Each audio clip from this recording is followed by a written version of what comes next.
Hello guys, alam nyo ba na gumawa kami ng pandesal dapat tapos naging cupcakes, ayan. Naka-ready na yung ingredients ko guys, oh ayan. Kasi hinintay ko yung friend ko papunta na dito. Ayan, may butter, ayan may eggs, may flour, yeast, saka ano, basta may mga ingredients na ako diyan pang pandesal guys, ni-ready ko na diyan. Asin, milk, tapos ano, mga pang-ano ko diyan, mga bowl kasi darating na siya kasi nag-craving siya. Tapos ayan, may mixture kasi ako sa bread mixer, ayan, yung baking mixture, ayan, meron ako diyan, ano ba tawag niyan?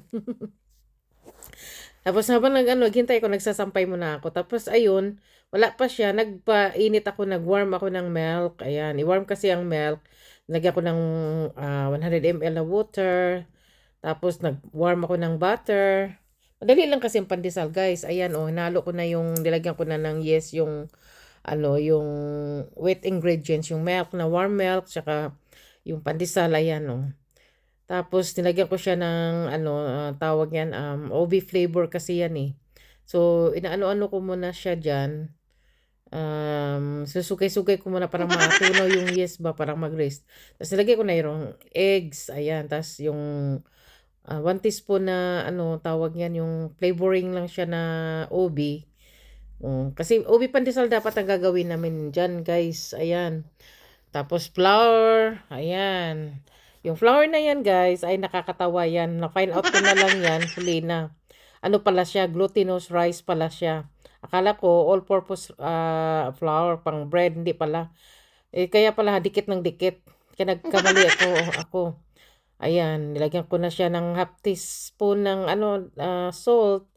1/4 lang pala na salt. Tapos ayan, nahalo-halo ko pala yan. Oh, hinalo-halo ko talaga siya. Tapos nilagay ko na siya diyan sa yung salt nilagay ko siya diyan sa flour. Tapos nilagay ko na siya diyan bago ko i-mixture yung wet ingredients. Ayan. Nilagay ko siya diyan. Kaya siya guys, nag-floppy siya ng gusto. Nagdagan ko na siya ng flour. Tapos nilagay ko na siya diyan sa mixture. O, 'di ba, nag-mixture na ako diyan. Tapos dinahandaan ko lang siya guys, hindi siya mabilis na pagkano kasi bread naman siya. Parang siya, pinaka-slow talaga ang pag-ano ko siya diyan. Tapos dinagdagan ko siya kasi hindi pa rin siya nag-ano ba siya, nag-sticky talaga siya, naglambot talaga siya. So, unti-unti ko na sabi ko, "Bakit kakaiba?" Kunin ko na nga, kinuha ko na. Sabi ko, kunin ko na nga sa mixture. Tapos nilagay ko siya sa bowl kasi ipa-racing ko siya, ipa-raise ko siya. Kasi yung dough, yung ginawa ko. Tingnan mo siya guys, oh, 'di ba? Nasa iba talaga siya, parang may something talaga. Kaya sabi ko, ano ba nangyari dito sa aking lagi naman akong gumagawa dati ng pandesal. Pero ganito na yung nangyari, ayaw talagang humiwalay. So ngayon kinuha ko, nilagay ko siya sa bowl, tapos ko siya, pinapa-warm ko siya, nilagyan ko ng butter yung bowl, tapos nilagay ko siya sa conservatory yung medyo warm, hindi naman mainit, yung lang, kasi kailangan kasi niya mag-warm siya, o tapos nag-rest na siya. Tapos nung na, mga isang oras yan, pinaris ko siya sa hindi, nag-ready na ako guys, so kasi gawin ko na siya pandesal.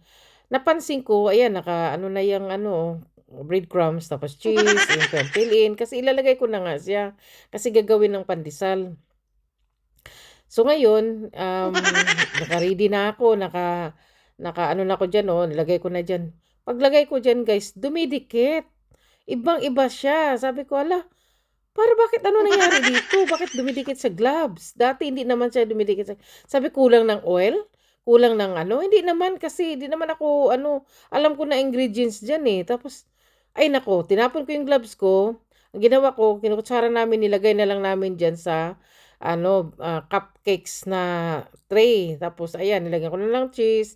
Ayan, nilagyan ko. Sabi ng friend ko, para na daw ensaymada. Para na daw ensaymada yan kasi nilagay na lang namin diyan, kasi ginawan ko na lang ng paraan guys, kasi glutinous, sayang naman itapon. Ayoko naman magtapon ng ganyan. So, ginawan ko na lang ng paraan. Pero ang recipe niyan pampandesal. So ngayon, Di ko na nagamit yung pangpilin ko. Nilagyan ko na lang diyan sa ibabaw ng ano, cheese tapos ino-oven ko na siya.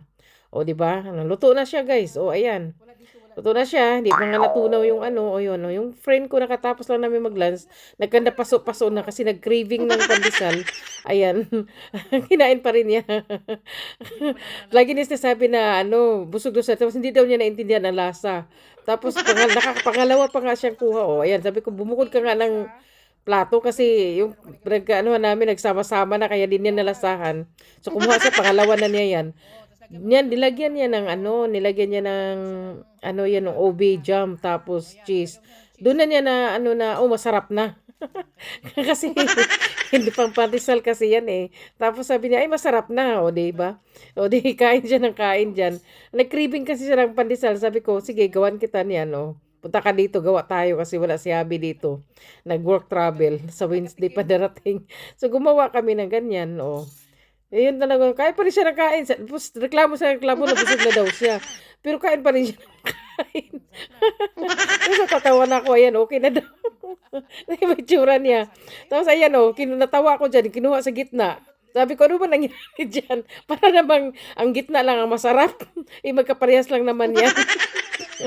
Tapos sabi ko, ayan, binitbit, sabi ko, magdala ka, dalhin mo yan. Ayan, siya lang naman daw kakain yan. Dinala niya yung ano. Kasi si Abby, ayan, oh, si Abby lang naman. Sabi ko, dalhin mo pa yan. Siya lang daw naman nakakain. Di naman kasi ako masyado mahilig dyan.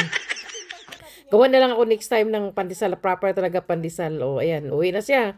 Ayan, uwi na siya. Tingnan ko naman yung halaman ko kasi na malakas ang hangin. Baka matumba. Ayun lang guys, thank you for watching. Bye-bye.